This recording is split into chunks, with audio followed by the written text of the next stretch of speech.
সবাইকে আমন্ত্রণ জানাচ্ছি নিউজ 24 এর নিয়মিত স্বাস্থ্য বিষয়ক আয়োজন টোটিসাল হেলথ এবং রিসার্চ স্বাস্থ্য সঙ্গী অনুষ্ঠানে। দর্শক, আপনাদের সাথে আছি আমি ডাক্তার অর্থি চক্রিফ। জীবনে কখনো শরীর ব্যথায় ভোগেননি এমন ব্যক্তি খুঁজে পাওয়া যায়, তবে শরীর ব্যথাটি ঠিক কি কারণে, বিষয়টি নিয়ে আমরা কতজনই বা শঙ্কিত। দর্শক, এই ব্যথাই হতে পারে আপনার কোনো বড় রোগের বহিঃপ্রকাশ। আজ কথা বলবো এই গুরুত্বপূর্ণ বিষয়টি নিয়ে। দর্শক, এ বিষয়ে বিস্তারিত আলোচনায় আজ স্টুডিওতে আমাদের সাথে উপস্থিত আছেন স্বনামধন্য বিশেষজ্ঞ চিকিৎসক ডাক্তার মঞ্জু রেখোদা, যিনি বাত ব্যথা বিশেষজ্ঞ এবং কনসালটেন্ট টোটিসাল হেলথ এবং রিসার্চ। স্যার, আপনাকে স্বাগত আমাদের আজকের আয়োজনে। আপনাকে এবং নিউজ 24-কে ধন্যবাদ আমাকে আমন্ত্রণ জানানোর জন্য। সারা দেশে অসংখ্য ব্যক্তি বাত ব্যথায় ভুগছেন। যেহেতু আজ আমরা বাত ব্যথা নিয়ে কথা বলছি, তাই শুরুতে জানা জরুরি যে বাত ব্যথা বলতে আমরা কি বুঝি এবং একজন ব্যক্তি কি কি ধরনের বাত ব্যথা আক্রান্তের ঝুঁকিতে রয়েছেন। জি, আপনাকে ধন্যবাদ।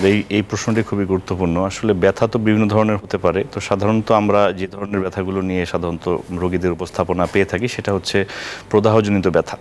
তো এখানে সাধারণত দেখা যায় যে অস্থিসন্ধিগুলো প্রদাহতে আক্রান্ত হচ্ছে। এছাড়াও আরও বিভিন্ন ধরনের ব্যথা হতে পারে, যেমন ধরুন যে আমরা বলি মেকানিক্যাল ব্যথা, যেটা আরেক ধরনের ব্যথা। আবার এছাড়াও আরেক ধরনের ব্যথা আছে হলো রক্তনালী সংক্রান্ত ব্যথা, যেটাকে বলি ভাস্কুলার পেন। আবার এছাড়াও আছে আপনার স্নায়বিক পেন বা নিউরোপ্যাথিক পেন। তো এই যে বিভিন্ন প্রকৃতির ব্যথাগুলো আসে, তার মধ্যে এই যেটা আমরা বললাম যে প্রদাহজনিত ব্যথা, এই প্রদাহজনিত ব্যথাগুলো মূলত বাত ব্যথা হিসেবে আমাদের কাছে প্রেজেন্ট করে বা রোগীরা লক্ষণ নিয়ে আসেন। এবং এই ধরনের লক্ষণগুলোর মধ্যে সাধারণত দেখা যায় যে আসলে জয়েন্ট পেন তো একটা ভেগ টার্ম। তো কী ধরনের গিটে ব্যথা হলে কোন ধরনের বাত ব্যথার সন্দেহ জাগে সেটি কিন্তু আমাদেরকে একটু সচেতন থাকতে হবে। যেমন ধরুন যে হাতের বা পায়ের যদি ছোট ছোট গিরাগুলোতে ব্যথা হয়, এবং যেটা সাধারণত দেখা যায় যে বিশ্রাম নিলে রাতে বা সকালে ঘুম থেকে উঠবার পরে যদি বেশি হয়ে যায়, তীব্রতা বেশি অনুভূত হয়, সেক্ষেত্রে সাধারণত আমরা বলি যে গেঁটে বাত বা রিউমাটয়েড আর্থ্রাইটিসের একটা সম্ভাবনাকে জাগিয়ে তোলে। এছাড়াও ধরুন যে যদি মেরুদণ্ড প্রধান ব্যথা হয়ে থাকে, যে সেক্ষেত্রে আপনার মেরুদণ্ডের ঘাড়ের অংশ বা কোমরের অংশ, বা ধরুন যে হাত পায়ের ব্যথা হচ্ছে বাট সেগুলো কোনো ফিক্সড কোনো আমরা বলি যে জোড়ায় জোড়ায় নয়, সেক্ষেত্রে এটা সাধারণত বলা হয় যে কটিবাত বা স্পন্ডাইলো আর্থ্রাইটিসের একটা সম্ভাবনা হতে পারে। এছাড়াও ধরুন যে যদি জ্বর সংশ্লিষ্ট ব্যথা হতে পারে, বা মুখে র্যাশ বা চুল পড়ে যাওয়া, মুখে ঘা, এই ধরনের সংশ্লিষ্ট ব্যথা হলে আবার ধরুন যে লুপাস বা এসএলই সংক্রান্ত ব্যথা হতে পারে। আবার ধরুন যে যদি শুধুমাত্র একটা পার্টিকুলার জায়গায় ব্যথা হয়, যে হাতের বা পায়ের বুড়ো আঙ্গুলে, এটা সাধারণত রক্তে ইউরিক অ্যাসিডের বৃদ্ধিজনিত ব্যথা হতে পারে। হ্যাঁ, আবার ধরুন যে কোমরে ব্যথা হচ্ছে, কিন্তু সেটি ধরুন যে বিশ্রাম নিলে ভালো থাকছে, কিন্তু কাজ করলে বা কোমর ঝুঁকালে বা ভাঁজ করলে ব্যথা বেড়ে যাচ্ছে, এটা সাধারণত আবার আমরা বলি মেকানিক্যাল ব্যথা। সেটা আমরা বলি যে কোমরে একটা ডিস্ক আছে, ডিস্কটা সরে যাচ্ছে বা ডিস্কটা ভেতরে যে ইয়ে থাকে, তরল পদার্থ থাকে, সেটা আপনার বেরিয়ে আসছে। তো এর ফলে যে ব্যথা হয় এটা কিন্তু বাত ব্যথা নয়, এটা অ্যাকচুয়ালি মেকানিক্যাল ব্যথা। তো এইগুলো আসলে বিভিন্ন ধরনের বাত ব্যথা, নানাবিধ কারণে একজন ব্যক্তি বাত ব্যথায় আক্রান্ত হতে পারেন। তার মাঝে উল্লেখযোগ্য কিন্তু আমরা জানি রিউমাটয়েড আর্থ্রাইটিস। একটু জানতে চাই যে কি কারণে একজন ব্যক্তি রিউমাটয়েড আর্থ্রাইটিসে আক্রান্ত হতে পারেন। এটা খুবই গুরুত্বপূর্ণ একটা বিষয়। আসলে যত ধরনের আমরা বাত ব্যথা যেগুলো পাচ্ছি, অ্যাকচুয়ালি 600 ধরনের বাত ব্যথা আছে। তার মধ্যে আসলে আমরা প্রধান যেটা পেয়ে থাকি সেটা হচ্ছে রিউমাটয়েড আর্থ্রাইটিস। তো এটি সাধারণত দেখা গেছে যেটা জেনেটিক কারণে হচ্ছে। কোনো ব্যক্তি যদি ওই সমস্ত জিন যদি বহন করে থাকেন, আমি আসলে জিনের নাম বলতে চাচ্ছি না, যে আপনার যদি কোষের মধ্যে যে এমন জিন বহন করে চলেছেন যেটা আপনার অটোইমিউন রোগের সম্ভাবনাকে বাড়িয়ে দিচ্ছে। তো অটোইমিউন রোগটা কি? সেটা হচ্ছে যে আমাদেরকে যে রোগ প্রতিরোধ ব্যবস্থা দেওয়া হয়েছে, এটা সাধারণত শরীরে কোনো ভাইরাস বা ব্যাকটেরিয়া প্রবেশ করলে তার বিরুদ্ধে একটা প্রতিরোধ গড়ে তোলে, অর্থাৎ আপনাকে সুরক্ষা দিচ্ছে। কিন্তু রোগ প্রতিরোধ ব্যবস্থার যদি বিশেষ কোনো অংশ বা বিশেষ কোনো কোষ যদি অতি সক্রিয় হয়ে ওঠে এবং সেটা ঘরের শত্রু বিভীষণের মতো আপনার নিজের বিরুদ্ধেই কাজ করে, তো সেটাকে আমরা তখন বলি অটোইমিউন ডিজিজ। তো এই অটোইমিউন ডিজিজের ফলে হয় কি, যে আপনার কোষ আপনার নিজের বিরুদ্ধেই যুদ্ধ ঘোষণা করে, এবং দেখা যায় যে শুধুমাত্র অস্থিসন্ধি নয়, অস্থিসন্ধি, রক্তনালী, হৃৎপিণ্ড, মস্তিষ্ক, ত্বক, ফুসফুস, হ্যাঁ, এমনকি কিডনি, অভ্যন্তরীণ যতগুলো অঙ্গ প্রত্যঙ্গ আছে সবগুলোই কিন্তু এই কোষগুলো দ্বারা, মানে নিজের কোষ নিজের বিরুদ্ধে আক্রমণ করতে পারে। তো সাধারণত দেখা যায় যে প্রধানত অস্থিসন্ধিগুলোতে আক্রমণ করে থাকে, তখন আমরা বলি যে গিটের ব্যথা হচ্ছে বা ব্যথা হচ্ছে। এই ব্যতীত কিন্তু আরেকটা এন্টিটি আছে, সেটা হচ্ছে বাত রোগ। সেক্ষেত্রে অস্থিসন্ধির ব্যথা সহ অথবা অস্থিসন্ধির ব্যথা ছাড়াও এই বাত রোগের ফলে কিন্তু অভ্যন্তরীণ অঙ্গ প্রত্যঙ্গ আক্রান্ত হতে পারে। যেমন যেটি আপনি বলছিলেন যে রিউমাটয়েড আর্থ্রাইটিসের কারণ অটোইমিউন কারণ। এখন এই রিউমাটয়েড আর্থ্রাইটিসের কারণে দেখা গেছে যে বাতের ব্যথা বা অস্থিসন্ধির ব্যথা, হাতের ব্যথা, পায়ের ব্যথা, কনুইয়ের ব্যথা, এগুলো হচ্ছে। বাট এগুলো ছাড়াও কিন্তু চোখে আক্রমণ আসতে পারে, হৃৎপিণ্ডে আক্রমণ আসতে পারে। আমরা বলি অনেক সময় হার্ট অ্যাটাক হয়ে যায়। দেখা যায় যে অনেক সময় কোলেস্টেরল বা কোনো কারণ নেই, তার কোনো রক্তে অতিরিক্ত চর্বির উপস্থিতি নেই, ধূমপান নেই, ঠিক আছে। তো এর ফলে দেখা যাচ্ছে যে অটোমেটিক এই রক্তনালী সংকুচিত হচ্ছে, হৃৎপিণ্ডে হার্ট অ্যাটাক হচ্ছে বা মায়োকার্ডিয়াল ইনফার্কশন হচ্ছে। আবার ধরুন যে মস্তিষ্কে রক্তনালী সংকুচিত হচ্ছে, এটা বলে ভাস্কুলাইটিস বা রক্তনালীর প্রদাহ। তো সেক্ষেত্রে আমরা যেটা বুঝতে পারলাম যেটা জেনেটিক কারণে হচ্ছে, এবং এই জেনেটিক কারণটা হলো অটো ইমিউন, যে রোগ প্রতিরোধ ব্যবস্থাটা অস্বাভাবিকতা দেখা যাচ্ছে। আমরা যে বিষয়টি নিয়ে কথা বলছি, বংশ পরম্পরা এটিতে আক্রান্তের একটি ঝুঁকি রয়েছে, আসতে পারে। আমার পরিবারে কারো রয়েছে, তার মানে আমি শঙ্কিত হওয়াটা খুব জরুরি যে কোনো সময় আমিও রিউমাটয়েড আর্থ্রাইটিসে আক্রান্ত হয়ে যেতে পারি। এটি একটি খুবই গুরুত্বপূর্ণ বিষয়। সাধারণত দেখা গেছে যে বিশেষ কোনো জিন সাধারণত ধূমপানের উপস্থিতিতে জেগে ওঠে। এই জিনগুলো সুপ্ত থাকে, ঘুমিয়ে থাকে, রোগ উৎপাদন করছে না বা ব্যথা উৎপাদনের জন্য কোনো আপনার প্রবণতা নেই। কিন্তু যদি ধূমপানের ফলে দেখা যায় যে এই জিনগুলো জেগে উঠতে পারে। আরেকটি বিশেষ কারণে জেগে উঠতে পারে, সেটা হলো অতিরিক্ত অ্যান্টিবায়োটিক ব্যবহার। যদি অ্যান্টিবায়োটিক ব্যবহার করেন সেক্ষেত্রে আমাদের পেটে বা নাড়ির মধ্যে, এটা এখন আধুনিক তত্ত্বে এসেছে যে বাত ব্যথার মূল উৎস কিন্তু পেটে, মানে ব্যথা জয়েন্টসে, অস্থিসন্ধিতে, বাট উৎস কিন্তু নাড়িতে। মানে যদি আপনি বেশি অ্যান্টিবায়োটিক ব্যবহার করেন তাহলে আপনার খারাপ ব্যাকটেরিয়াগুলোর পাশাপাশি আপনার ভালো ব্যাকটেরিয়াগুলো মারা যায়। তখন অপেক্ষা আমরা যেটা বলি প্রোবায়োটিক, এই ভালো ব্যাকটেরিয়া নাড়িতে যদি মারা যায় অ্যান্টিবায়োটিক ব্যবহারের ফলে, সেক্ষেত্রে তখন খারাপ ব্যাকটেরিয়া আধিক্য ঘটে, এবং খারাপ ব্যাকটেরিয়াগুলো নাড়ির মধ্যে সীমাবদ্ধ না থেকে, মানে আপনার যেখানে মলথলি বা কোলন আছে সেখানের মধ্যে সীমাবদ্ধ না থেকে এটি কিন্তু রক্তে ছড়িয়ে পড়তে পারে। তো রক্তে যদি খারাপ ব্যাকটেরিয়া আসে তখন স্বভাবতই রক্ত তার বিরুদ্ধে একটা যুদ্ধ ঘোষণা করবে, রেড অ্যালার্ট জারি হবে। তখন এই অতিরিক্ত যুদ্ধের ফলে দেখা যায় যে দেখবেন যে ওই খারাপ ব্যাকটেরিয়াকে মারবার জন্য তখন রক্ত অতি উৎসাহিত হয়ে পড়ে, কোষ অতি উৎসাহিত হয়ে পড়ে, এবং এর ফলে দেখা যায় যে কোলাটারাল ড্যামেজ হচ্ছে, এবং আলটিমেটলি সে খারাপ ব্যাকটেরিয়াকে মারার প্রক্রিয়াতে গিয়ে সে নিজের শরীরের অস্থিসন্ধিগুলো, রক্তনালী, ত্বক, ফুসফুস, কিডনি, মস্তিষ্ক সবকিছুকে ড্যামেজ করে ফেলছে। খুব গুরুত্বপূর্ণ একটি তথ্য দিয়েছেন, কারণ আমাদের দেশে শরীরে ব্যথা হলেই হরহামেশা ওষুধ গ্রহণ করার প্রবণতা আমাদের মাঝে অনেক মাত্রায় বেশি। আমরা কোনো চিকিৎসকের কাছে যাচ্ছি না, ফার্মাসিতে যাচ্ছি, তাদের পরামর্শ অনুযায়ী ব্যথানাশক ওষুধ গ্রহণ করেছি, সেটাতে স্টেরয়েড থাকছে, অনেক সময় অ্যান্টিবায়োটিক গ্রহণ করছি, এবং ম্যাক্সিমাম ক্ষেত্রে আমরা যেটি লক্ষ্য করছি আমাদের অ্যান্টিবায়োটিকের প্রতি রেজিস্ট্যান্স ডেভেলপ করছে। এবং আপনি যে বিষয়টি বললেন যে এই প্রক্রিয়ার মাধ্যমে কেবলমাত্র অ্যান্টিবায়োটিক খেলে রেজিস্ট্যান্স না, আমাদের শরীরে অন্যান্য অঙ্গ প্রত্যঙ্গকে ড্যামেজ করে ফেলতে পারে মেডিসিন। তাই কখনোই কোনো চিকিৎসকের পরামর্শ ব্যতীত ওষুধ গ্রহণ নয়। আরেকটি ব্যাপারটাকে আমার সঙ্গে সংযুক্ত করবেন। আরেকটি কারণ রয়েছে, সেটা হচ্ছে অ্যান্টিবায়োটিকের পাশাপাশি এখন যে আমরা সাধারণ যে খাদ্য গ্রহণ করি, যেমন ধরুন যে চাল বা মুরগি, এগুলো যে চাষাবাদ হয়, ধান চাষাবাদ হচ্ছে বা মুরগির ফার্মে মুরগি চাষাবাদ হচ্ছে, মাছ চাষাবাদ হচ্ছে, এগুলো লালন পালনের সময় যে রাসায়নিক পদার্থ ব্যবহার হচ্ছে, সেটা সার আকারে হোক বা পেস্টিসাইডস আকারে হোক, কীটনাশক আকারে হোক, বা ধরুন যে ধরনের খাদ্য বা ফিড ওই মুরগি বা হাঁসকে খাওয়া দরকার, সেটা সাপোজ যে ট্যানারির বর্জ্য থেকে ওই খাদ্যটা তৈরি করা হচ্ছে, বা যে খাদ্যটা অর্গ্যানিক নয় সেটি আপনার ওই মুরগি, হাঁস বা মাছ উৎপাদনে ব্যবহার করা হচ্ছে। তো সেক্ষেত্রে দেখা গেছে যে আপনি যে মূল খাদ্যটা ওই রাসায়নিক কিন্তু ওই প্রোটিনের মধ্যে আছে। তো এই রাসায়নিক যখন যুক্ত খাদ্য আপনি যখন গ্রহণ করছেন, ওইটা কিন্তু আপনি যে জেনেটিকভাবে যে আপনি সাসেপ্টেবল, আমরা বলি যে জেনেটিকভাবে আপনি রোগ উৎপাদনের সক্ষমতা বহন করেন, বাট রোগ উৎপাদন করবেন কি করবেন না এটা ডিপেন্ড করে যে ওই জিনটাকে জাগিয়ে তোলা হচ্ছে কিনা। তো এই আইদার অ্যান্টিবায়োটিক্স দিয়ে ব্যাকটেরিয়াকে ধ্বংস করছি, অথবা এই খাদ্যাভ্যাসের যে দূষণ, খাদ্য দূষণ, এটা সাইলেন্ট কিলার। তো সেক্ষেত্রে কিন্তু সেটি আপনার এই বাত উৎপাদনকারী যে জিনগুলোকে বা অটোইমিউন জিনগুলোকে জাগিয়ে তোলে। তার ফলে কিন্তু যেটা আপনার বংশ পরম্পরায় থাকলেই যে আপনি বাত আক্রান্ত হবেন তা নয়, অনেক সময় সেটা বাইরে খাদ্যাভ্যাস কিংবা জীবনযাত্রার মান কিছুটা পরিবর্তন করার আপনার পরামর্শ থাকবে। খুবই গুরুত্বপূর্ণ স্যার, এই জীবনযাত্রার মান কি করে পরিবর্তন করতে পারি জানবো, কিন্তু তার আগে যে আমরা যে বিষয়টিতে ছিলাম, রিউমাটয়েড আর্থ্রাইটিস, যেহেতু আপনি বলছেন বংশ পরম্পরায় একটি আক্রান্তের ঝুঁকি রয়েছে, আমার ফ্যামিলিতে কারো হয়েছে, আমি কি করে সতর্ক হব? বিশেষ কি কোনো উপসর্গ প্রকাশ পেতে পারে? জি, নিঃসন্দেহে। এটা সাধারণত দেখা গেছে যে আমরা বলি যে প্রদাহ ভিত্তিক পেইন, যে সকালে ঘুম থেকে ওঠার পরে বা রাতে বিশ্রামে গেলে আপনার হাতের ছোট ছোট গিরা, আমরা বলি কবজি বা ফিঙ্গার জয়েন্টস বা পায়ের জয়েন্টসগুলো জোড়ায় জোড়ায় ব্যথা হবে, এবং এগুলো সচরাচর আপনি কাজ করলে বা যদি ভালো মুভমেন্ট করেন, এক্সারসাইজ করেন, তাহলে আবার এগুলো চলে যায়। আবার ধরুন যে যদি বিশ্রামে আসেন সেটি আবার বাড়তে পারে। তো এটা একটা সতর্কীকরণ বার্তা। এছাড়াও ধরুন যে কোনো কারণে আপনার দেখা যায় হঠাৎ করে ত্বকের র্যাশ হচ্ছে বা রক্তনালী ফুলে উঠছে, এটাও রিউমাটয়েড আর্থ্রাইটিসের লক্ষণ। তো আমরা প্রধানত যেটা পাই যে দীর্ঘমেয়াদী জ্বর এবং গিঁটে ব্যথা, এটাই মূলত এই দুটি প্রধানতম। তখন চিকিৎসকের কাছে আসলে তখন আমরা সেটাকে আলাদা করি। যে এই ধরনের উপসর্গ নিয়ে যখন আপনাদের শরণাপন্ন হয়ে থাকে, এটাকে সুনির্দিষ্টকরণ করার জন্য কেবলমাত্র কি হিস্ট্রি প্রয়োজন নাকি কোনো বিশেষ পরীক্ষার প্রয়োজনীয়তা? এটা একটা দেখা গেছে যে এই কোটি বাতের সাথে রিউমাটয়েড আর্থ্রাইটিসের প্রায়ই চিকিৎসকদের মধ্যে এরকম মানে মতভেদ বা দ্বন্দ্ব হয় বা রোগ নির্ণয়ে জটিলতা হয়। সেক্ষেত্রে শুধু হিস্ট্রি নয়, সেক্ষেত্রে রক্ত এবং ডিএনএ পরীক্ষা আছে যার মাধ্যমে আমরা এটা পিন পয়েন্ট আলাদা করতে পারি যে অ্যাকচুয়ালি বাতটা কী ধরনের বাত। আমি এটা প্রথমে বলেছি 600 ধরনের বাত আছে বা বাত রোগ আছে। তো সেক্ষেত্রে এটা কোনটা, কারণ চিকিৎসা কিন্তু ওই পার্টিকুলার রোগ নির্ণয়ের সঙ্গে সম্পর্কিত, ঠিক আছে? তো সেক্ষেত্রে আপনি রিউমাটয়েড আক্রান্ত নাকি আপনি সোরিয়াটিকে আক্রান্ত নাকি আপনি কোটিবাতে আক্রান্ত নাকি আপনি লুপাসে আক্রান্ত, সবই কাছাকাছি লক্ষণ নিয়ে উপস্থাপন করে। এটা স্পেশালিটি ছাড়া এটাকে সঠিকভাবে নির্ণয় করা সম্ভব না এবং সেজন্য অবশ্যই রক্ত পরীক্ষা। এবং কিছু কিছু ক্ষেত্রে অনেক সময় দেখা যায় যে আমাদের এই সাধারণ জনগণের মধ্যে স্টেরয়েড এবং হোমিওপ্যাথি ঔষধ গ্রহণের প্রবণতা রয়েছে। তার ফলে অনেক সময় রক্তে যে বিশেষ মার্কারগুলো পজিটিভ আসার কথা সেটি অনেক সময় আসে না।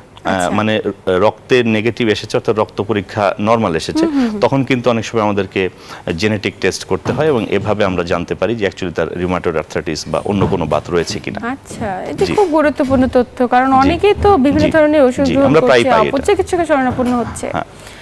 সেক্ষেত্রে অবশ্যই বিশেষজ্ঞ চিকিৎসকের কাছে যে তাদের পরামর্শ অনুযায়ী আপনি যেমনটি বলছিলেন পরীক্ষা করানো জরুরি। এবং পরীক্ষার ক্ষেত্রে অনেকেই চিন্তা করেন যে আমার তো এত পরীক্ষার প্রয়োজন নেই, হয়তোবা যতগুলো দিয়েছে। কি কারণে এতগুলো পরীক্ষা করানো হচ্ছে? প্রত্যেকটা পিছনে নিশ্চয়ই ইন্ডিভিজুয়াল কারণ রয়েছে। তা তো আছেই। স্যার, একটু জানতে চাই, আমরা যে প্রসঙ্গটিতে রয়েছি রিউমাটয়েড আর্থ্রাইটিস, এটির চিকিৎসা পদ্ধতি সম্পর্কে একটু বিস্তারিত জানবো এবং চিকিৎসা পদ্ধতিতে আমরা কতটুকু এগিয়ে রয়েছি বর্তমানে। জি, খুব ভালো বলেছেন। হ্যাঁ, সেটা হলো যে রিউমাটয়েড আর্থ্রাইটিস ইতোপূর্বে আমরা বিগত এটা 100 বছর ধরে এটার চিকিৎসা আছে। তো এটা প্রাগৈতিহাসিক যুগ থেকে এটা গোল্ড পার্টিকেল মানে স্বর্ণের পার্টিকেল দিয়ে এটা চিকিৎসা করা হতো অতি আগে। তো এখন যেটা আমি বলবো যে আমাদের যে একটা ট্র্যাডিশনাল ট্রিটমেন্ট আছে, একটা আমাদের মডার্ন ট্রিটমেন্ট আছে। তো যেহেতু এটা রোগ প্রতিরোধ ব্যবস্থার একটা অতি সক্রিয়তা, যেটাকে সহজেই দমন করা যায় না বা দমন করলে সমস্যা হলো যে ট্র্যাডিশনাল যে ট্রিটমেন্ট আমরা করে থাকি সেখানে স্টেরয়েড বা অন্যান্য যে রোগ প্রতিরোধ ব্যবস্থা দমনকারী ঔষধগুলো ব্যবহার করা হয়ে থাকে। আমি নাম বলছি না। তো এই যে রোগের যে মূল কারণ সেটি হলো যে রোগ প্রতিরোধ ব্যবস্থার আপনার রক্তের একটা বিশেষ কোষ টি সেল বেশি সক্রিয় হয়ে উঠেছে।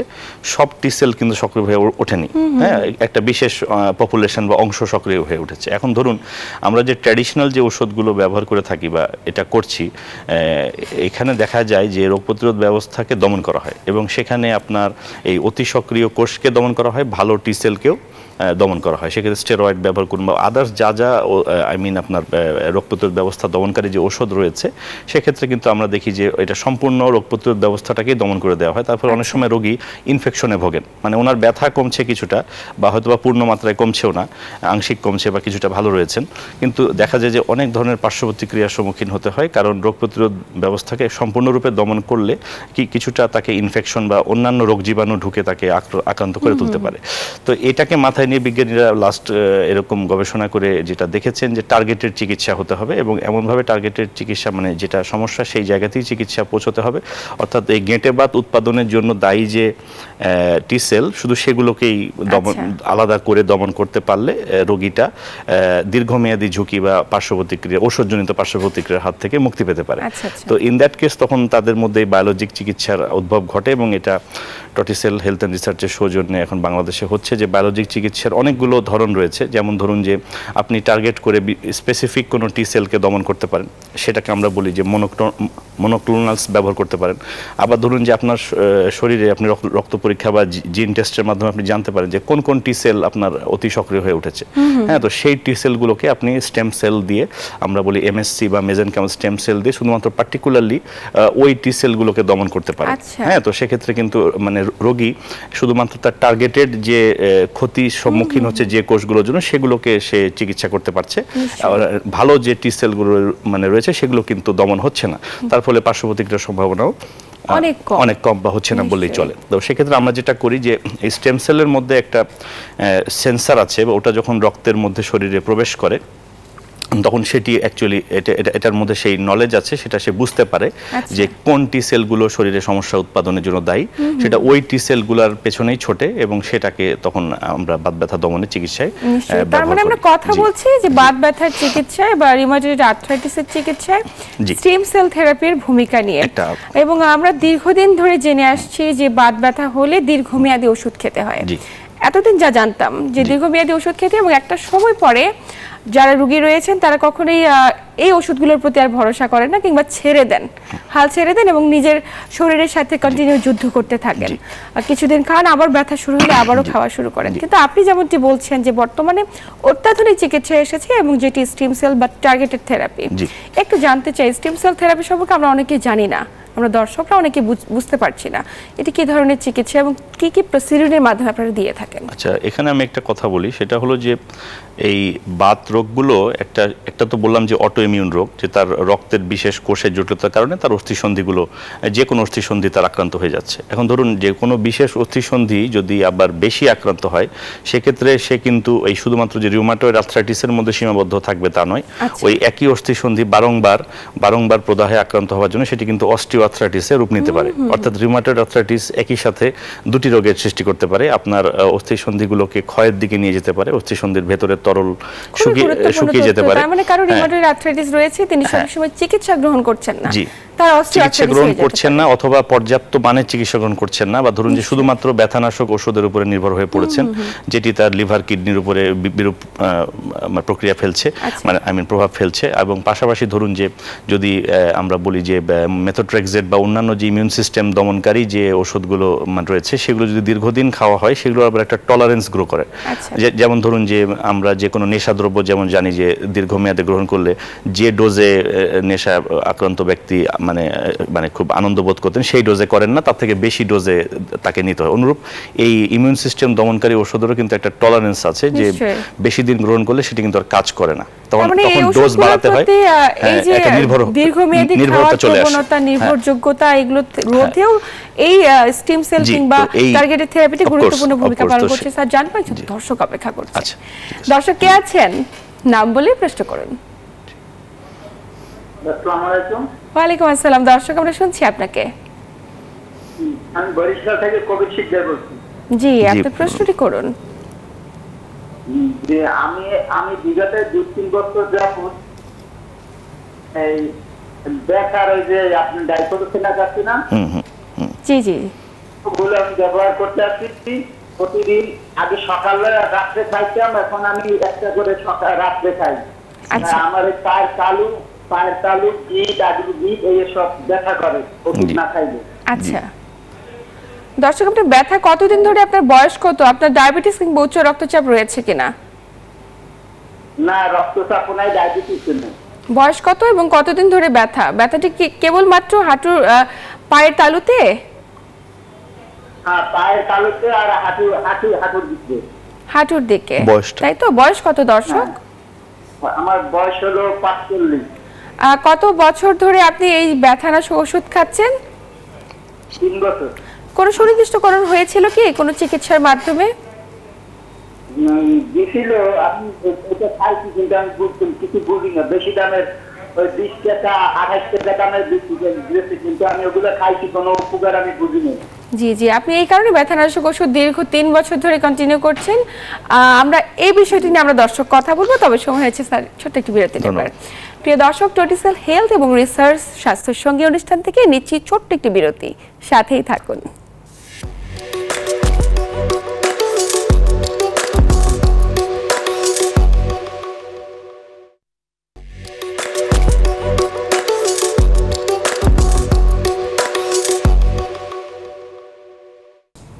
দর্শক, বিরতির পর আবার সবাইকে স্বাগত জানাচ্ছি টোটিসেল হেলথ এবং রিসার্চ স্বাস্থ্য সঙ্গী অনুষ্ঠানে।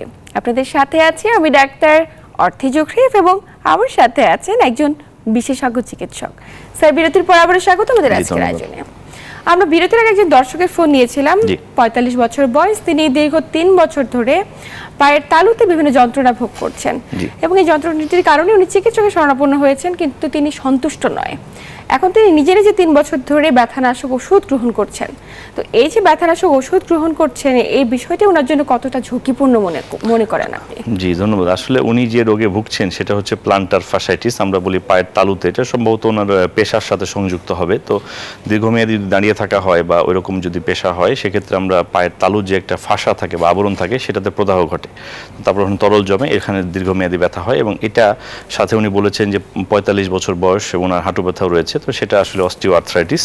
হাঁটুর ভেতরে যে তরল থাকে সেটা শুকিয়ে যাওয়ার জন্য হাঁটুর কার্টিলেজ যেটা থাকে ভেতরের আবরণী সেটা ক্ষয় হতে শুরু করেছে এবং হাড়ে হাড়ে ঘর্ষণ হচ্ছে, উনি হাঁটতে গেলে বা নিচে বসতে গেলে সেক্ষেত্রে সেটা অস্টিওআর্থ্রাইটিস। তো উনি যে দীর্ঘমেয়াদীভাবে ডাইক্লোফেনাক গ্রহণ করছেন এটা কিন্তু একটা তীব্র মাত্রার ব্যথানাশক ঔষধ এবং এটি কিন্তু ব্যথা নাশ করে বটে, বাট এটি যে আমরা যে বললাম যে পায়ের তালুর আবরণীর প্রদাহ হয়েছে সেটি কিন্তু আপনার পূর্ণ মাত্রায় নাশ করবে না এবং সেক্ষেত্রে কিন্তু বাড়তিভাবে ওনার কিডনি বা লিভার, বিশেষ করে কিডনি জটিলতায় দীর্ঘমেয়াদী কিডনি বৈকল্যে পড়ে যাওয়ার সম্ভাবনা রয়েছে। এবং তিনি বলছিলেন তিনি দুবেলা গ্রহণ করতেন, এত পেইনফুল একটা সেক্ষেত্রে এখন সাধারণত আমরা যেটা করি যে আমরা ওই সাধারণত এই যে প্লান্টার ফাসাইটিস রোগের আধুনিক চিকিৎসার একটা নমুনা আপনাকে দিচ্ছি, সেটি হলো যে রক্তরস আমরা সংগ্রহ করি, রোগীর নিজেরই রক্তরস, এটাকে বলা হয় প্লেটলেট রিচ প্লাজমা বা অনুচক্রিকা সমৃদ্ধ রক্তরস।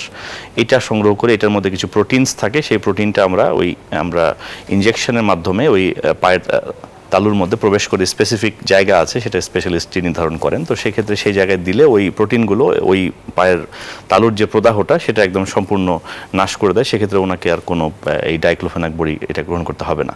আচ্ছা, তো উনি যে বিষয়টি গ্রহণ করছেন নিশ্চয়ই এটির অনেক পার্শ্ব প্রতিক্রিয়া হবে এবং আপনি যেমনটি বলছিলেন যে অত্যাধুনিক যেহেতু চিকিৎসা রয়েছে তাই এসব রোধে অবশ্যই একজন বিশেষজ্ঞ চিকিৎসকের কাছে যাওয়া জরুরি এবং অত্যাধুনিক চিকিৎসা গ্রহণ করা জরুরি। স্যার, ওনার এই সমস্যাটির সাথে আরও একটি সম্পৃক্ততা রয়েছে, যেমন অনেকের দেখা যায় বয়োজ্যেষ্ঠ বাবা মা হাঁটু ব্যথায় ভুগছেন দীর্ঘমেয়াদী। হাঁটু ব্যথাগুলো নিয়ে আমরা কথা বলবো, একজন দর্শক অপেক্ষায় রয়েছে। দর্শক কে আছেন, নাম বলে প্রশ্ন করুন। দর্শক আমরা আপনাকে শুনছি, আপনার প্রশ্নটি করুন। বয়স? জি রহিমা খাতুন, আপনার বয়স কত, কি সমস্যা বলুন? আমার 62 বছর বয়স। জি জি। আমি দীর্ঘদিন যাবত রিউমাটয়েড আর্থ্রাইটিসে ভুগছি। আচ্ছা। তো আমি সালাদিন আর নদিয়া ট্যাবলেট খাই। বিশেষজ্ঞ ডাক্তার দেখানোর পরে এটা চলছে, কিন্তু আমার হাতটা শক্ত হয়ে আছে, শক্ত হয়ে আছে, হাঁটতে নিলে মনে হয় পড়ে যাবো এরকম। আবার ব্যথাও হয়, হাতের কোনো দুইটা আটকে যাচ্ছে, ইনজেকশন দিয়েছিলাম দুইটা, এরপর আটকা হয়ে আছে। জি, এই মুহূর্তে আপনাদের সমস্যাটি সমাধানের করণীয় কি জানতে চাচ্ছেন, তাই তো? আপনি সাথেই থাকুন, আমরা বিষয়টি নিয়ে কথা বলছি। স্যার, আচ্ছা, উনি অ্যাকচুয়ালি দুটো সমস্যা আক্রান্ত। একটা হচ্ছে প্রথমত দীর্ঘমেয়াদী যে রিউমাটয়েড আর্থ্রাইটিস, আর আমি কিছুক্ষণ আগে বললাম যে হাঁটু ব্যথা হচ্ছে হলো এই রিউমাটয়েড আর্থ্রাইটিস থাকতে থাকতে একটা হচ্ছে রোগের কারণে, একটা হচ্ছে বয়সের প্রভাব। তো দুটো মিলিয়ে ওনার হাঁটুতে অস্টিওআর্থ্রাইটিস হয়েছে বা হাঁটুর ভেতরের যে কার্টিলেজটা থাকে বা আমরা বলি তরুণাস্থি, সেটি কিন্তু তরলটা চলে যাওয়ার ফলে ঘর্ষণজনিত কারণে চলে গেছে। তো এখানেও আমরা যেটা বলি যে যেটা উনি বলেছেন যে সালফাসালাজিন এবং উনি লেফলুনোমাইড খাচ্ছে, নদিয়া খাচ্ছে, এটা অ্যাকচুয়ালি রোগ প্রতিরোধ ব্যবস্থা দমনকারী ঔষধ। এটা শুরু থেকে এটা ভালোই কাজ করে, কিন্তু একটা পর্যায়ে যদি দীর্ঘমেয়াদীভাবে খাওয়া হয় এটা রোগ প্রতিরোধ ব্যবস্থাকে খুব তীব্রভাবে দমন করে, তার ফলে পার্শ্ব প্রতিক্রিয়া আসতে পারে। ওই জায়গাতেই আমরা বললাম যে আধুনিক চিকিৎসার যে প্রয়োজনীয়তার বিষয়টা, বা আধুনিক চিকিৎসার ক্ষেত্রে আমরা যেটা বলছি যে স্টেম সেলটা তার রক্তের যে টি সেল যেটি ব্যথা উৎপাদনের সাথে সংযুক্ত সেটিকে শুধুমাত্র নাশ করবে, জেনারেলাইজডভাবে সম্পূর্ণ রক্তের টি সেলগুলোকে ব্লক করবার কোনো দরকার নেই। তো সেক্ষেত্রে তিনি এটাকে বিবেচনা করতে পারেন। আরেকটি যেটা বলা হচ্ছে যে ওনার হাঁটুর ব্যথা, এটাতেও আমরা যদি যেটা দেখেছি যে হাঁটুর কার্টিলেজটা যখন চলে যায় তখন দুই হাড়ের মধ্যবর্তী একটা তরল থাকে, সেটা লুব্রিকেশন বা একটা তরল প্রতিরোধী একটা থাকে, সেটা থাকে না। সেক্ষেত্রে তখন ঘর্ষণ হতে হতে ওখানে ব্যথা উৎপাদন ঘটে, উনি সিঁড়ি ভাঙবে বা চেয়ারে বসবে, হোয়াটএভার ইট ইজ। এই যে আমি দৈনন্দিন জীবনে যে ওনার যে সমস্যাগুলো হবে, হাঁটু ব্যথা কিন্তু বেড়ে চলবে। তো সাধারণভাবে উনি যেটা বলেন যে ইনজেকশন দিয়েছেন, ওটা কিন্তু স্টেরয়েড ইনজেকশন। তো সেক্ষেত্রে আমরা যেটা দেখি যে হাঁটু ছবি তুলে দেখা হয়, এক্সরে বা এমআরআই করে দেখা হয় যে কি মাত্রার অস্টিওআর্থ্রাইটিস, এটি কি দ্বিতীয় ধাপের না তৃতীয় ধাপের না চতুর্থ ধাপের। তো যে ধাপ রয়েছে সেই অনুযায়ী যদি প্রাথমিক দশায় থাকে তাহলে আমরা সাধারণত অনুচক্রিকা সমৃদ্ধ রক্তরস, যেটা আমরা বললাম যে আমরা প্লেটলেট রিচ প্লাজমা দিয়ে থাকি হাঁটুর ভেতরে, সেটা আবার কার্টিলেজকে আবার জাগিয়ে তোলে। আর যদি তীব্র ধরনের হয়, তৃতীয় বা চতুর্থ দশার হয়, সেক্ষেত্রে কিন্তু আমরা মেজেনকাইমাল স্টেম সেল বা আমরা যেটা বলছি সাধারণ বাংলায় স্টেম সেল, সেটি আমরা হাঁটুর মধ্যে প্রবেশ করালে ওটা কিন্তু কার্টিলেজটাকে আবার রিজেনারেট করতে পারে। তো কার্টিলেজ রিজেনারেশন হলে ওখানে অটোমেটিক আবার ওখানে হাইলুরোনিক জেলি তৈরি হবে এবং ঘর্ষণটা হবে না। ঘর্ষণ না হলে দুই হাঁটুর মধ্যে যে হাড়ের এর মধ্যে যে ব্যথা উৎপাদনকারী যে ঘর্ষণ সেটি চলে গেলেই কিন্তু আর হাঁটুর ব্যথা থাকবে না। তো এটাই হলো আধুনিক চিকিৎসার একটা জায়গা, অন্যতম মাধ্যম। স্যার, আমরা যে বিষয়টিতে ছিলাম যে বয়োজ্যেষ্ঠ বাবা মারা দেখা যায় নামাজ পড়তে গিয়ে হাঁটু ভাঁজ করতে পারছে না, এবং প্রতিনিয়ত কিন্তু এই প্রবণতাগুলো বেড়ে যাচ্ছে। আমাদের দেশে মসজিদগুলো তো আমরা লক্ষ্য করছি চেয়ারের মাত্রা বেড়ে গিয়েছে, চেয়ারে বসে নামাজ আদায় করছে, বাসার ক্ষেত্রেও তাই। বয়স 40 প্রত্যেকটি বাবা মাকে দেখা যায় যে আর দাঁড়িয়ে নামাজ পড়তে পারছে না, চেয়ারে নামাজ পড়তে হচ্ছে।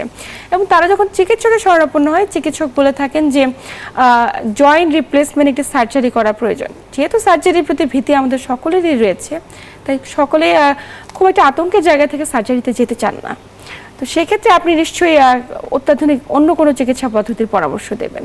একটু জানতে চাইবো যে এই চিকিৎসাটি আসলে কিভাবে করে থাকেন এবং সফলতার হার কিরকম? জি, হাঁটু ব্যথার ক্ষেত্রে আমরা যেটা দেখেছি যে ধরুন যে যদি প্রাথমিক দশায় যদি কোনো অস্টিওআর্থ্রাইটিস থাকে, যেটা আপনি বলছেন যে নামাজ পড়তে গেলে চেয়ারে বসতে হচ্ছে বা তাকে হাঁটু গেড়ে বসতে পারছে না, এটা মূলত একদিনে হয় না, এটা একটা দীর্ঘমেয়াদী একটা ক্রনিক প্রসেস।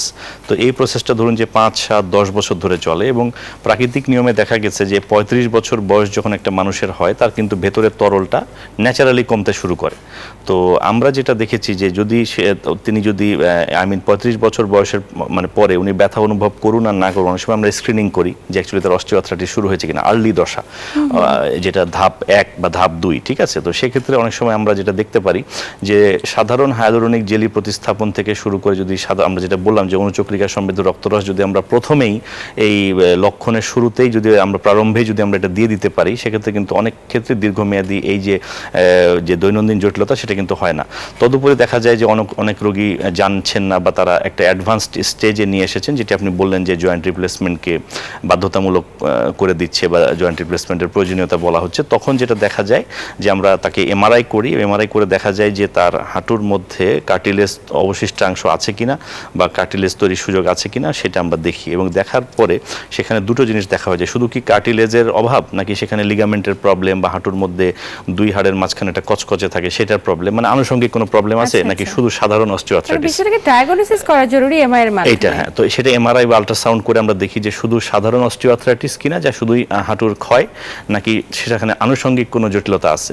যদি দেখা যায় যে সাধারণ হাঁটুর ক্ষয় রয়েছে, সেটা গ্রেড 3 বা গ্রেড 4 হলে সেখানে কিন্তু আমরা মেজেনকাইমাল স্টেম সেল প্রয়োগ করছি, এবং আমাদের কাছে যে তথ্য রয়েছে এবং যেটা 6 মাস বা তার থেকেও বেশি সময় ধরে রোগীকে ফলো আপের পরে আবার পুনরায় এমআরআই করে দেখা গেছে যে স্টেম সেল প্রয়োগ করলে সেখানে আবার কার্টিলেজ তৈরি হয়।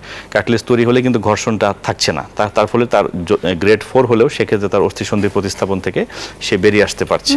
আরেকটি বিষয় যেটা গুরুত্বপূর্ণ সেটা হলো যে স্টেম সেল 2-3 রকমের হতে পারে। যদি দেখা যায় যে শুধু সাধারণ অস্টিওআর্থ্রাইটিস, হ্যাঁ, তো কোনো আনুষঙ্গিক কোনো ইনজুরি যেমন লিগামেন্ট ইনজুরি, মেনিসকাস ইনজুরি বা এসবের ভিতরে কোনো আদার্স কোনো জটিলতা নেই, আমরা সাধারণত আম্বিলিকাল কর্ড এমএসসিটা ইউজ করি, যেটা নাভিরজ্জু বলা হয়। নবজাতক শিশু জন্মলাভের সময় যে নাভিরজ্জু থেকে যে স্টেম সেল সংগ্রহিত করা হয়, যেটাকে বলা হয় আম্বিলিকাল কর্ড স্টেম সেল, সেটি প্রয়োগ করা হয়। তবে যদি আনুষঙ্গিক জটিলতা থাকে সেক্ষেত্রে কিন্তু রোগীর নিজের শরীর বলতে নিজের বোন ম্যারো বা অস্থিমজ্জা অথবা চর্বি, পেটে যে মেদভুঁড়ি থাকে বা চর্বিজাত যে স্টেম সেল সেটিও আমরা প্রয়োগ করছি বা করে সফলতা পেয়েছি। তো সেক্ষেত্রে সেটা অ্যালোজেনিক হতে পারে, আবার অটোলোগাস আমরা বলছি যে রোগীর নিজের শরীরে থেকে সংগ্রহিত স্টেম সেল সেটিও প্রয়োগ করা যেতে পারে। এটা স্পেশালিস্ট চিকিৎসকই ডিসাইড করে যে অ্যাকচুয়ালি তার কী প্রকৃতির অস্টিওআর্থ্রাইটিস বা হাঁটুর ব্যথার প্রকৃতিটা কি বা এটা কতটুকু জটিল আকার ধারণ করেছে, সেটার উপরে আমরা স্টেম সেলের ধরনটা নির্ধারণ করি। আচ্ছা, যেহেতু স্যার এটি সম্পূর্ণ একটি নতুন চিকিৎসা পদ্ধতি, তাই অনেকেই বিষয়টি সম্পর্কে তো অনেক ভালো জানেন না, তাই অনেকেই জানতে চান যে আসলে এটিতে কতটুকু ব্যয়বহুল কিংবা খরচ সাপেক্ষ কিনা, বিষয়টি জানবো। একজন দর্শক অপেক্ষা করছে। দর্শক কে আছেন, নাম বলে প্রশ্ন করুন। আসসালামু আলাইকুম, আমি কুমিল্লা থেকে বলছি, রোশনারা। আমার অনেকদিন থেকে মেরুদণ্ড, হাঁটু, মাজার সমস্যা 12 সালের পর থেকে। আমি কিন্তু একজন হাড় ডাক্তার কুমিল্লাতে দেখাতেছি, ওষুধ খাইতেছি। তো ওষুধ যতদিন খাই অতদিন একটু কম থাকে। ওই যে রমজানের জিনিস থেকে আমার হাঁটুতে হঠাৎ করে সমস্যা দেখা দিচ্ছে, মানে পা উঠে পা দিতেই পারতেছি না, 2 পায়ে। তার মধ্যে আবার ডাক্তারের কাছে গেছি, কিছুদিন ওষুধ খাইছি, খাওয়ার পরে একটু কমছে, এখন আবার মানে আবার ডাক্তার একটা ইঞ্জেকশন আমাকে দিচ্ছে, যে বলছে যে আপনার হাতটা শক্ত হবে, 5,500 টাকা ইঞ্জেকশনটার দাম বলছিল দেওয়ার জন্য। তো দিব আমি ইঞ্জেকশনটা। এখন আমি আবার হাঁটতে পারতেছি না, আমার ওজনও একটু হাঁটিয়ে আমি 68 নিয়েছিলাম বা আবার ওজন আমার 80 কেজির উপরে। এখন আমি না খেয়ে আমি স্বাস্থ্য কমাতে পারতেছি না, আমি কি করবো আমি বুঝতেছি না। জি দর্শক, আপনি ওজনটাকে কোনোভাবে কমাতে পারছেন না, তাই তো? আমার করণীয়টা কি? জি ওজনটাকে কোনোভাবে কমাতে পারছেন না? জি জি জি আপনি ইনজেকশন গ্রহণ করেছেন এবং এই মুহূর্তে আপনার অত্যাধুনিক চিকিৎসা কি রয়েছে আমরা জানাবো, আপনি সাথেই থাকুন। স্যার, উনি যেমনটি বলছিল উনি দীর্ঘদিন ধরে সাফার করছে।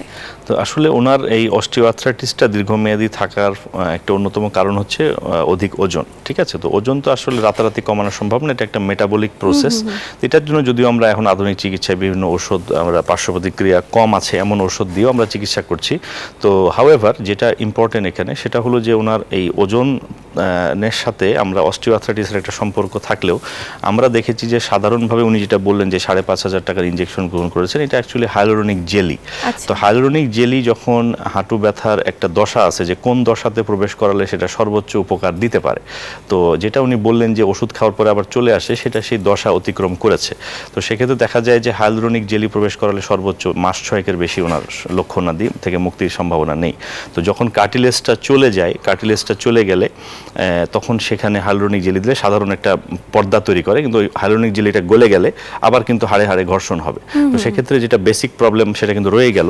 সেক্ষেত্রে আপনার মেজেনকাইমাল স্টেম সেল যদি প্রয়োগ করার সুযোগ থাকে বা যদি স্ট্রাকচারাল যদি অন্য জটিলতা থাকে, সেটা এমআর এর মাধ্যমে জেনে নিয়ে বোন ম্যারো বা অ্যাডিপোস মানে চর্বিজাত স্টেম সেল, যেটি আমরা মানে আমরা চয়েস করি না কেন, তো ওটা দিলে সেক্ষেত্রে দেখা যায় যে সেক্ষেত্রে আমরা কার্টিলেজটা তৈরি হয়। তো কার্টিলেজটা তৈরি হলে তখন দুই হাড়ের মাঝে একটা ব্যবধায়ক হয়, তখন দেখা যায় যে সেটা ঘর্ষণ হচ্ছে না, আলটিমেটলি বেসিক প্যাথোলজিটা বা রোগটি নির্মূলের দিকে এগোচ্ছে। আদারওয়াইজ কিন্তু ওনার দেখা যাবে যে জটিলতাটা বাড়বে বা সময় অনুযায়ী উনি একটা স্বল্প মেয়াদী সমাধান পাবেন, দীর্ঘমেয়াদী নয়। নিশ্চয়ই। আপনি যেমনটি বলছিলেন যে ক্ষেত্রে টার্গেটেড থেরাপি বা স্টেম সেল থেরাপি কার ক্ষেত্রে কোনটি নেওয়া প্রয়োজন এবং সেটি কতদিন নিতে হবে এবং সেক্ষেত্রে ব্যয়বহুল কিনা, আমরা সবার আগে কিন্তু চিকিৎসার ক্ষেত্রে ব্যয়বহুল কিনা এটা চিন্তা করি। এবং অনেকে ইনজেকশন নিচ্ছে ক্রমাগত মাসে 2 বার কিংবা 6 মাসে 1 বা 2 বার, এতে করে কিন্তু অনেক টাকা খরচ হচ্ছে। বা দীর্ঘমেয়াদী যারা ওষুধ গ্রহণ করছে ব্যথানাশক, এই ওষুধগুলোর যেমন পার্শ্ব প্রতিক্রিয়া রয়েছে, ওষুধগুলো কিন্তু কিছুটা খরচ সাপেক্ষ। আপনি ভালো বলেছেন। আমি একটু বলবো যে এখানে হেলথ ইকোনমিক্সে আসার আগে আমি একটু, আপনি যেটা বললেন যে কি ধরনের স্টেম সেল আমরা কখন প্রয়োগ করি, যেমন ধরুন আমরা প্রথমে খেয়াল করি যে সমস্যাটা কি শুধুই একটা পার্টিকুলার অস্থিসন্ধি নাকি এটা জেনারেলাইজড, মানে বাতের কারণে, বাত রোগের কারণে হচ্ছে। যদি লোকালাইজড হয় বা কোনো একটা পার্টিকুলার অস্থিসন্ধি হাঁটুতে হয়েছে বা শোল্ডারে হয়েছে, হোয়াট এভার ইট ইজ, যদি ওইটা হয় তো সেক্ষেত্রে আমরা ওই পার্টিকুলার অস্থিসন্ধিতে আমরা স্টেম সেলটা প্রয়োগ করি এবং সেটা বয়স এবং ওই যে বললাম যে এমআরএ দেখা যাবে যে বাড়তি কোনো জটিলতা আছে কিনা। যদি দেখা যায় যে তার এটা লিগামেন্ট জটিলতা আছে বা মেনিসকাস জটিলতা আছে, আমরা সাধারণত রোগীর নিজের বোন ম্যারো থেকে সংগ্রহিত স্টেম সেল প্রয়োগ করাটা যৌক্তিক বেশি। সেক্ষেত্রে রোগীর বয়স 65 বা তার নিচে হতে হবে। আর যদি দেখা যায় যে রোগীর বয়স 65 বা তদূর্ধ্ব, সেক্ষেত্রে আমরা সাধারণত চর্বি জাত যে আমরা বলি অ্যাডিপোস স্টেম সেল, সেটি সংগ্রহ করে প্রয়োগ করা যায়। আর যদি দেখা যায় যে স্ট্রাকচারাল জটিলতা তেমন নেই বা রোগীর বয়সটা 65-র বেশি, সেক্ষেত্রে আমরা যেটা বলেছি যে নাভিরজ্জু থেকে সংগ্রহিত স্টেম সেল, যেটা আমরা বলেছি আম্বিলিকাল কর্ড স্টেম সেল, যেটা অ্যালোজেনিক বলা হচ্ছে, কিন্তু এটা আমরা হাঁটুর মধ্যে প্রয়োগ করে সেটাকে আমরা ওই কার্টিলেজ তৈরির জন্য আমরা ব্যবহার করতে পারি। এটা হচ্ছে গাইডলাইন। আর আরেকটা যেটা বললাম, যদি জেনারেলাইজড বাত হয়, যে রিউমাটয়েড আর্থ্রাইটিস, স্পন্ডাইলো আর্থ্রাইটিস বা লুপাস, যেখানে আপনার কোনো পার্টিকুলার অস্থিসন্ধি না, পুরো শরীরের রোগ প্রতিরোধ ব্যবস্থারই একটা জটিলতা, তখন যেটা দেখা গেছে, আমরা যেটা বলেছি যে শিরাপথে রক্তের সাথে আমরা স্টেম সেলটাকে আমরা প্রয়োগ করে থাকি, পার্টিকুলার কোনো অস্থিসন্ধিতে নয়। আমরা সেটা স্টেম সেলটা ইন্ট্রাভিনাসলি প্রয়োগ করে থাকি। সেটা ওই রোগ প্রতিরোধ ব্যবস্থার ওই যে টি সেলগুলো, মানে অস্বাভাবিক রোগ উৎপাদনকারী যে টি সেল আছে, সেগুলোকে তারা দমন করার মাধ্যমে ব্যথাটা নাশ করে। এটা হচ্ছে সিস্টেমিক থেরাপি, আমরা যেটা বলছি যে শিরাপথে প্রয়োগ। তো এই দুইভাবে প্রয়োগ করে থাকি। আর আপনি যে সম্পূরক যে প্রশ্নটি করেছেন সেটা হলো যে ব্যয়টা। তো এইখানে আমরা যেটা বলতে চাই যে দীর্ঘমেয়াদী যে ব্যথানাশক ওষুধ গ্রহণ করার জন্য যে ওনার যে কর্মঘণ্টা নষ্ট হচ্ছে বা ওনার যে সাধারণ জীবনযাত্রার যে জটিলতা আসছে বা আনুষঙ্গিক যে অঙ্গ প্রত্যঙ্গগুলো, যেমন ধরুন যে কিডনি বা লিভার জটিলতা যদি একবার পেয়ে বসে বা হৃদরোগ যদি একবার পেয়ে বসে, সেটি কিন্তু অনেক বেশি ব্যয় সৃষ্টি করবে। তো সেই তুলনায় আমরা যে স্টেম সেলের যে বাংলাদেশে বর্তমানে যে প্রয়োগ বিধি অনুসারে যে খরচ নির্ধারিত হয়েছে, সেটি কিন্তু এশিয়া এবং পার্শ্ববর্তী যে আমাদের ভারত, থাইল্যান্ড বা অন্যান্য যে সম ক্ষমতা সম্পন্ন দেশগুলো রয়েছে, সেখান থেকে কিন্তু আমরা বলবো যে বেশ কম। এবং যেমন আমরা বলতে পারি উদাহরণস্বরূপ যে ভারতের তুলনায় কিছু ক্ষেত্রে কিন্তু অর্ধেক বা সমপর্যায়ের। আবার ধরুন যে যদি আমরা মানে ফার্স্ট ওয়ার্ল্ড কান্ট্রিগুলোর দিকে চিন্তা করি বা আমাদের এশিয়াতে আমাদের বাংলাদেশের একটা বৃহৎ রোগীর ধারা কিন্তু থাইল্যান্ডের দিকে যায়, তো সেই তুলনায় কিন্তু 1/3 বা 1/4।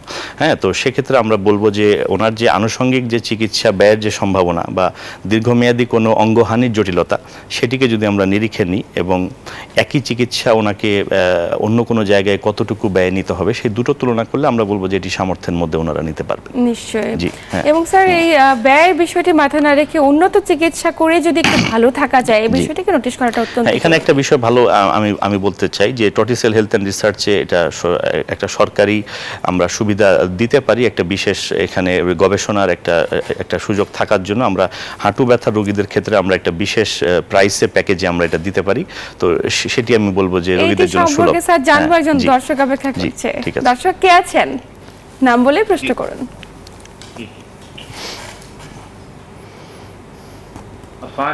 ওয়ালাইকুম আসসালাম। দর্শক আমরা শুনছি আপনাকে। জি, আমি আবুল হোসেন বলছিলাম কুষ্টিয়া থেকে। আমার বয়স 40 বছর। আমি প্রায় 1.5 বছর যাবত বাম পায়ে হিপ জয়েন্টে পেন অনুভব করছি। আমি ডাক্তারও দেখিয়েছি, আমি আপনার ওই যে ক্যালসিয়াম জাতীয় ওষুধ খেয়েছি, কিন্তু কোনো ইমপ্রুভ হচ্ছে না। আমি একটা এমআরআই রিপোর্ট করেছি, ওখানে লেখা আছে যে marrow oedema of right female formal head আছে, ফিমোরাল হেড এডিমা আছে। আচ্ছা, কিন্তু আমার পেনটা হলো বাম পাশে। আমি জানতে চাচ্ছি এডিমাটা কেন হয় এবং এর ট্রিটমেন্টটা কি, এবং বাম পাশে পেন করলে ডান পাশে এডিমা হলে বাম পাশে পেনটা করে কিনা, এটাই। নিশ্চয়ই খুবই গুরুত্বপূর্ণ একটি প্রশ্ন করেছেন আপনি, আমাদের সাথেই থাকুন স্যার, আমরা বিষয়টি নিয়ে কথা বলবো, তবে সময় হচ্ছে একটু ছোট্ট বিরতি নেবার। প্রিয় দর্শক, টটিসেল হেলথ এবং রিসার্চ স্বাস্থ্য সঙ্গী অনুষ্ঠান থেকে নিচ্ছি ছোট্ট একটি বিরতি, সাথেই থাকুন।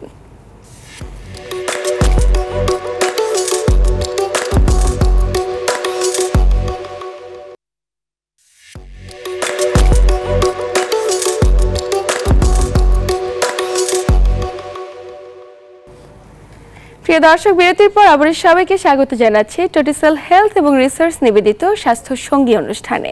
আপনাদের সাথে আছি আমি ডাক্তার অর্থি জোখরিফ এবং আমার সাথে আছেন একজন বিশেষজ্ঞ চিকিৎসক। স্যার, বিরতির পর আবার স্বাগত আমাদের আজকের আয়োজনে। জি, ধন্যবাদ। আমরা বিরতির একজন দর্শকের ফোন নিয়েছিলাম, তিনি বলছিলেন তার হিপ জয়েন্টে পেইন এবং এমআরআই করিয়েছেন। এমআরআই করিয়ে ওনার রাইট আর লেফট সাইডে একটি ইডিমা ডেভেলপ করেছে, উনি সেটি নোটিশ করেছেন। এবং এই ইডিমাটি ঠিক কী কারণে, ইডিমা কেন হতে পারে একজন মানুষের জয়েন্টে, উনি এই বিষয়টি নিয়ে শঙ্কিত। আচ্ছা, এটা আসলে হিস্ট্রিটা তো পূর্ণাঙ্গ হয়নি, তো সম্ভাবনাগুলোর কথা বলি। তো যেটা উনি বলেছেন যে ওনার বাম দিকে ব্যথা, কিন্তু এমআরআইতে দেখাচ্ছে যে ওটা ডান দিকে ইডিমা হয়েছে। মূলত ইডিমা হতে পারে একটা ইনফেকশনের কারণে, আমরা অনেক সময় বলি সেপটিক আর্থ্রাইটিস, যেটা বলে যে জয়েন্ট ক্যাভিটিতে ইনফেকশন হয়েছে। তো ইনফেকশনের কারণ থাকতেও পারে, নাও থাকতে পারে। আরেকটা কারণ হতে পারে যে ওনার আগে থেকে স্পন্ডাইলো আর্থ্রাইটিস বা কটিবাত ছিল, সে কারণে যেটা উনি বাম দিকে বা ডান দিকে যে কোনো দিকেই ব্যথা অনুভব করতে পারেন, কিন্তু বাম দিকে ব্যথা অনুভব করলেও যেহেতু স্পন্ডাইলো আর্থ্রাইটিস কিন্তু যে কোনো সন্ধিতে আক্রমণ করতে পারে, সেক্ষেত্রে কিন্তু ইডিমাটা ডান যে হিপ জয়েন্ট বল, আমরা বলি যে এটা ফিমোরাল একটা বল থাকে, বলটা কাপের মধ্যে এটা ঘোরে।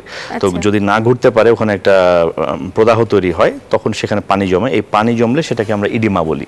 সেই ডান হিপ অস্থিসন্ধিতে ওনার পানি জমেছে, তো সেটা ওই প্রদাহজনিত বাতের কারণেই হয়েছে। তো সে কারণে উনি একজন রিউমাটোলজিস্টের পরামর্শ নিলে উত্তম হবে। সেক্ষেত্রে আপনি যেমন বলছিলেন স্পন্ডাইলো আর্থ্রাইটিসে এটি হবার একটি শঙ্কা রয়েছে, একটু জানতে চাই স্পন্ডাইলো আর্থ্রাইটিস আসলে কি, এটি হলে কি কি ধরনের উপসর্গ প্রকাশ পেতে পারে?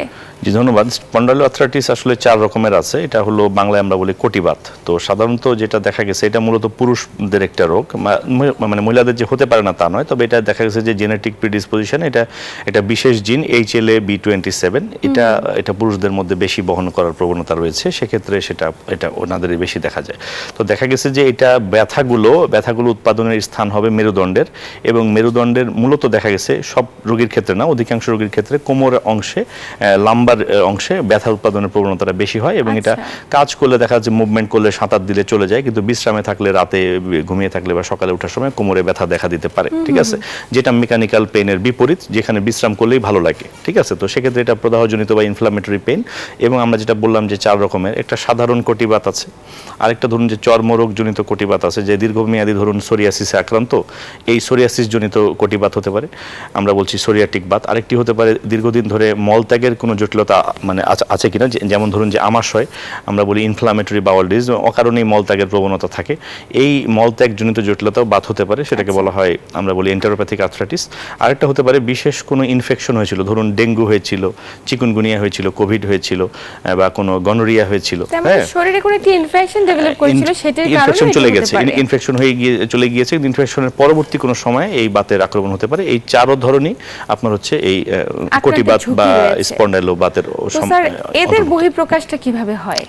এটা মূলত দুইভাবে হতে পারে, যদিও নামে কটিবাত, এটা একটা মিসনোমার। সবারই যে কোমরে ব্যথা হবে এটা বাধ্যতামূলক নয়, অনেকের ঘাড়ে হতে পারে, মেরুদণ্ডের তো অংশ ঘাড় আছে, কোমর আছে, যে কোনো জায়গায় হতে পারে। আবার ধরুন যে হাতের গিটে ব্যথা হতে পারে, হিপ জয়েন্টে ব্যথা হতে পারে, পায়ের গিটে ব্যথা হতে পারে, অথবা জীবনে কোনোদিন কোমর ব্যথা হয়নি এরকম আছে, হ্যাঁ, কিন্তু তার কটিবাত ডায়াগনোসিস হয়েছে কটিবাত। কারণ কি, ওটা বলে পেরিফেরাল, মানে বাইরে হয়েছে।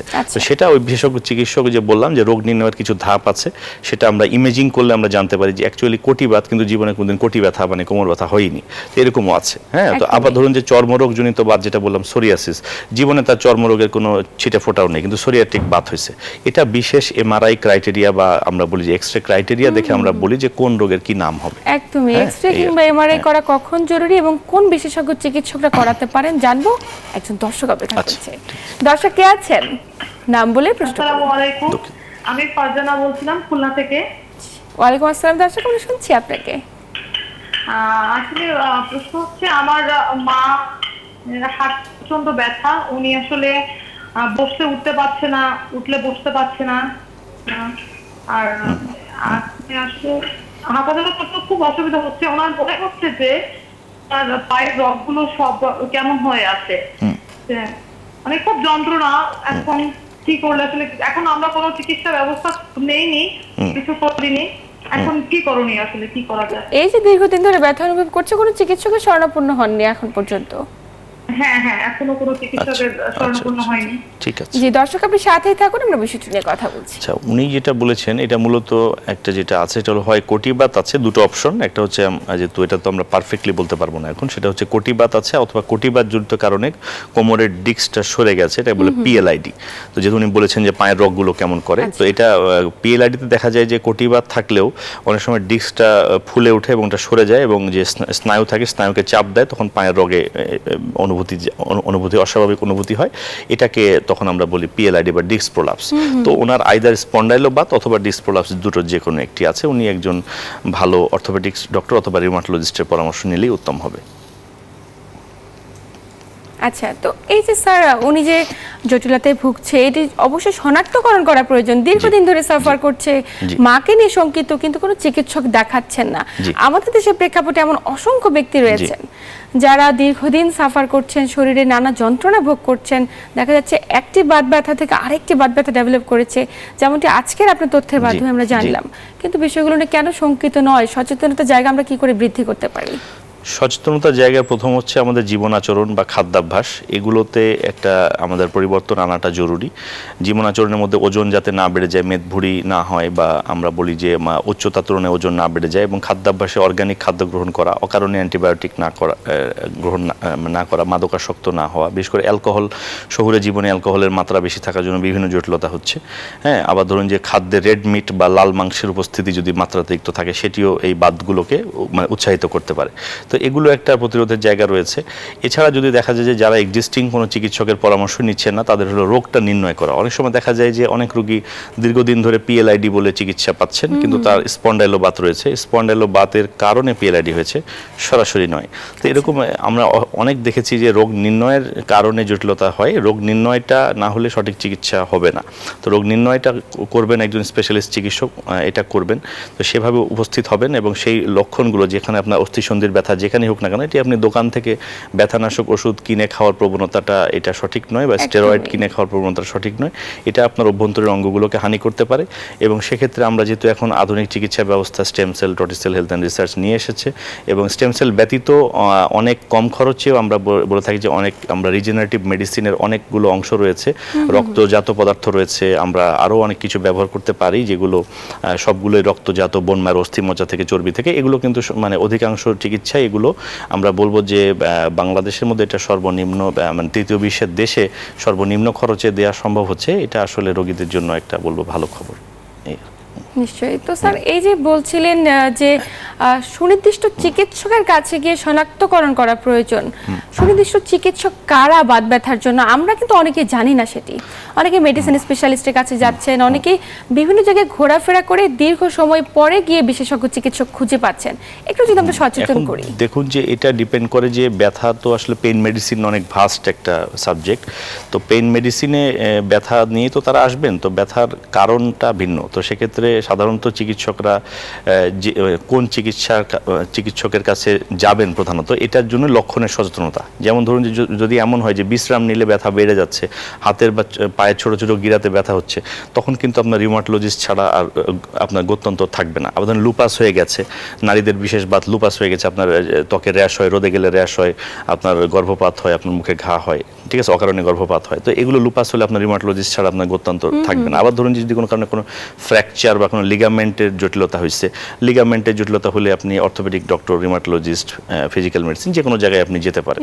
হ্যাঁ, তো সেক্ষেত্রে দেখা যায় যে পেন মেডিসিন যারা ডিল করে, রিউমাটোলজিস্ট, পেন অর্থোপেডিশিয়ান এবং হচ্ছে ফিজিক্যাল মেডিসিন, এই 3 গ্রুপের ডক্টর সাধারণত ব্যথা বিজ্ঞানের চিকিৎসক, প্রধান চিকিৎসক হিসেবে বিবেচিত। এবং এই ক্ষেত্রে জটিলতাগুলো রোধে অবশ্যই রিউমাটোলজিস্ট কিংবা আপনার দেওয়া পরামর্শ অনুযায়ী বিশেষজ্ঞ চিকিৎসকের কাছে যাওয়া জরুরি।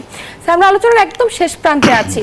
আপনি তো দীর্ঘদিন ধরে কাজ করছেন স্টিম সেল নিয়ে, টার্গেটেড থেরাপি নিয়ে এবং অত্যাধুনিক চিকিৎসাগুলো নিয়ে। আপনার তো দীর্ঘদিনের অভিজ্ঞতায় রোগীরা যাতে ভরসা করতে পারে, আপনার পরামর্শ কি থাকবে? পরামর্শ একটাই যে রোগের প্রাথমিক দশায় যদি রোগীরা উপস্থিত হন, যেটা আমরা বলবো যে রোগ লক্ষণকে পুষে না রেখে বা দোকান ফার্মেসি বেসড চিকিৎসা না করে যদি ওনারা প্রথমেই স্পেশালাইজেশন চিকিৎসকদেরকে চিকিৎসা করবার সুযোগ দেন, সেক্ষেত্রে ওনাদের চিকিৎসা ব্যয় যেমন কম থাকবে এবং চিকিৎসা সফলতার হারও বাড়বে। এবং এছাড়া যারা জটিলতর অবস্থায় পৌঁছান তাদের জন্য নিঃসন্দেহে আমরা অ্যাডভান্স ট্রিটমেন্ট আমরা দিয়ে থাকি। অনেক ক্ষেত্রে আমরা বলি যে হাইব্রিড, মানে একাধিক চিকিৎসা পদ্ধতি, একাধিক আধুনিক চিকিৎসা পদ্ধতির সমন্বয়ে আমরা চিকিৎসা করে থাকি। তো সেটি তো অবশ্যই নিঃসন্দেহে আশা জাগাচ্ছে। এবং গ্রেড 4 অস্টিওআর্থ্রাইটিসেও আমরা যেটা বলেছি সর্বোচ্চ যেটা অস্থিসন্ধি রিপ্লেসমেন্ট করার প্রস্তাবনা ছিল এবং সেটি 7 মাস বা 8 মাস বা 1 বছর হয়ে যাচ্ছে, সেটি রোগীর ব্যথামুক্তভাবে জীবনযাপন করছে বা সাধারণভাবে সে যে কাজগুলো দৈনন্দিন কাজগুলো করতে পারতো না সেটি করতে পারছে। এটি তো নিঃসন্দেহে আশার খবর। নিশ্চয়ই স্যার, আমরা আলোচনার একদম শেষ প্রান্তে আপনার মাধ্যমে অনেক গুরুত্বপূর্ণ তথ্য জানলাম। আপনাকে আন্তরিক ধন্যবাদ গুরুত্বপূর্ণ তথ্য এবং পরামর্শের মাধ্যমে দর্শকদের উপকৃত করবার জন্য। আপনাকে ধন্যবাদ। প্রিয় দর্শক, টোটিসাল হেলথ এবং রিসার্চ নিবেদিত স্বাস্থ্য সঙ্গী আজ এ পর্যন্তই। দেখা হবে প্রতি শনিবার ঠিক একই সময়ে নতুন কোনো আলোচনায়। ততক্ষণ পর্যন্ত সবাই ভালো থাকুন, সুস্থ থাকুন এবং নিউজ 24 এর সাথেই থাকুন।